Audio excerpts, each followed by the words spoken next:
Qani, biliq. Barchaga assalomu alaykum do'stlar. Hozir tog'amning oldiga keldim. Hozir bir ikkita qiyin savollar beraylik. Qani ketdik. Ishonmadimsiz, savol yaxshimi? Yoshlarga bitta maslahatingiz kerak-da. Mana shu to'xtang, qo'lingizni qo'ying. Qo'yib yuboring, bitta gap bor-da.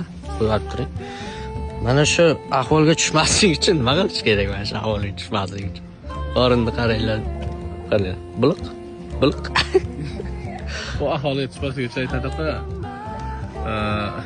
Kattalar aytadi, buzmakarlik qilaversang kattalar aytadi-da, ko'tingni qis deyishardi-ku. Ha, demak ko'tni qisishga. Ko'tni qisma. Ha. Tomoqni qis. Ha, tomoqni qissa, mana shu natija bo'lmaydi. Ha. Qaranglar do'stlar. Lash deyish kerak.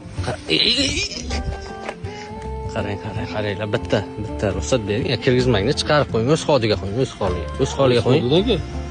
Yo'q, boyagiday chiqaring. Mana qaranglar. Buni Adin Press deydi. Biliq.